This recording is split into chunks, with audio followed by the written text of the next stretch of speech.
Bar association, high court bar association Jammu हमेशा से active रही है जम्मू के कॉज को टेकअप करने के लिए। 3 इश्यूज सामने आ रहे हैं। ऑल्दो अभी at present Sarod toll plaza का इशू ज़्यादा गरमाया है, बट मैं ये फोरम और आप लोगों की प्रेजेंस को यूज़फुल तरीके से ये रिमाइंड करवाना चाहूँगा कि Sarod toll plaza, smart meter issue and even the property tax issue. These 3 are the burning issues. These are the issues where people of Jammu, the public of Jammu is looking up to the government and even expecting the Bar Association Jammu to take up the cause. उसी responsibility को समझ के, अपनी उसी precedence को मद्देनज़र रख के हम लोगों ने ये डिसाइड किया। हमारे साथ यंग लॉयर्स एसोसिएशन के प्रेसिडेंट, उनके vice president, general secretary, office bearers सब बैठे हैं और ये यूनानिमस डिसीजन है कि हम इस कॉज को अच्छे से प्लीड करें और गवर्नमेंट को ये रिक्वेस्ट करें कि इन इश्यूज़ पे रिकन्सिडरेशन की जाए। मैं आपको बता दूं in brief, toll plaza 60 kilometre के अंदर 2 नहीं हो सकते। ये national highway determination of fee rules जो नेशनल हाईवे एक्ट के अंदर बने हैं, उसका रूल 8 सब रूल 2 कहता है कि 60 किलोमीटर में 2 टोल प्लाज़ा नहीं बनेंगे। इसी की सपोर्ट में हमारे honourable minister for road transport Shri Nitin Gadkari ji ने पार्लियामेंट में 22 मार्च 2022 को बोला था कि जहां पर भी 2 टोल प्लाज़ा 60 किलोमीटर के डिस्टेंस पे हैं उनको रिमूव किया जाएगा, 1 टोल प्लाज़ा रहेगा। अब ये सरोड टोल प्लाज़ा और बन टोल प्लाज़ा 38 से 40 या 45 किलोमीटर के गैप में है, 60 किलोमीटर नहीं है जैसा हमारे दोस्तों ने हमको बताया। ये क्यों सस्टेन कर रहा है? आज 1.5 साल हो गया। ऑनरेबल ट्रांसपोर्ट मिनिस्टर की स्टेटमेंट है, नेशनल हाईवे अथॉरिटी किस चीज़ को देख रही है, क्यों इसको रिड्रेस नहीं करती, क्यों कंपेल करती है लोगों को सड़कों पे आने के लिए।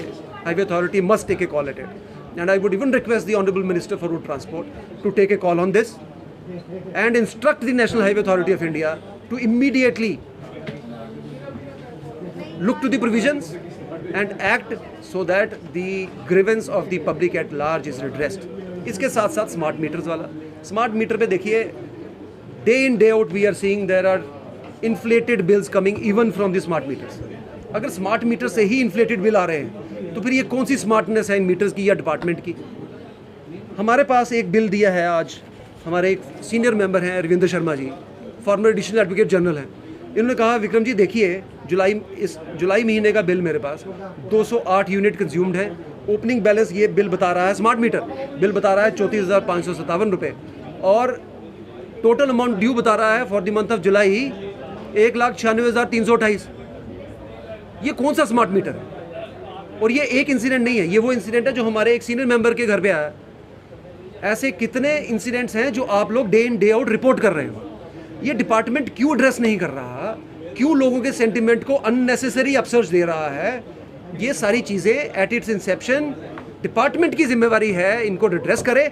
और अगर ये स्मार्ट मीटर वाकई में स्मार्ट नहीं है तो फिर इनका कोई वाया मीडिया निकाला जाए। और तीसरा जो इशू प्रॉपर्टी टैक्स का, 3 महीने पहले जब प्रॉपर्टी टैक्स इंप्लीमेंट हुआ था, हमारे पास भी एक डेलीगेशन आई थी इस सेंसिटाइजेशन प्रोग्राम में कि प्रॉपर्टी टैक्स को ये लेके जो खदशात हैं या आप लोगों को की प्रोपोजिशन है, हम लोगों ने भी 1-2-3 प्रोपोजिशंस दी थी। उन प्रोपोजिशंस की हम लोग एक्सपेक्ट कर रहे हैं कि कोई पॉजिटिव कंसिडरेशन होगी। जैसे एक 700-800 स्क्वायर फीट का अगर किसी का एक कमरा है, उसी में उसकी किचन है, उसी में से वो बाथरूम भी है, अगर वो अपने बच्चों के लिए 300 स्क्वायर फीट का फर्स्ट फ्लोर पे कोई कंस्ट्रक्शन करता है तो उसका हो गया 800 + 300 1100, तो वो आपकी 1000 स्क्वायर फीट की एग्जम्पशन में से बाहर हो गया। क्या ये जस्टिफाइड है? अथॉरिटीज़ ने कहा था कि वो इस पे नज़रसानी करेंगे, इसको रीलुक करेंगे, हमको उम्मीद है कि इस पे बात होगी। मैं साथ साथ ये भी कह दूं कि हमारी जम्मू की सोसाइटी कोई elitist rich business class society नहीं है। हमारे लोग यहाँ सुबह जाते हैं, शाम को कमाई करके वापस आते हैं, बच्चों की पढ़ाई के लिए खर्चा निकालते हैं। आप क्यों ना 1000 स्क्वायर फुट का जो आपने बेस स्लैब रखी है, इसको एग्जेम्पशन को बढ़ा के 1200-1500 स्क्वायर फुट कर दीजिए, ताकि एक लार्जर सेगमेंट जो है, जो एग्रीव्ड है, वो इसमें कवर हो।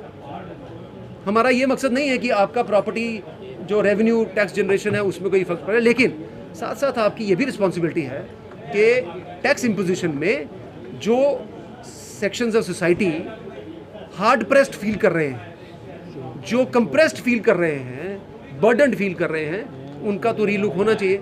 हम ये एक्सपेक्ट करते हैं कि ऑनरेबल एलजी साहब इन चीज़ों को देख के। जैसे मसलन किसी की, हालांकि ये this should have been a chambers cause, but we will not shy away from taking this issue also.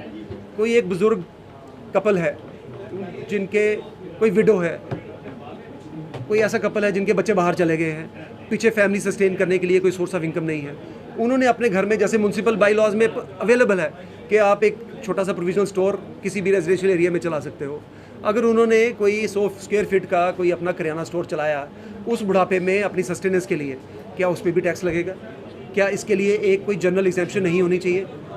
जहाँ हमारे नारी निकेतन हैं या ऑर्फनेजेस हैं, डेस्टिट्यूट होम्स हैं, क्या उनके लिए कोई टैक्स एग्जेम्पशन नहीं होनी चाहिए?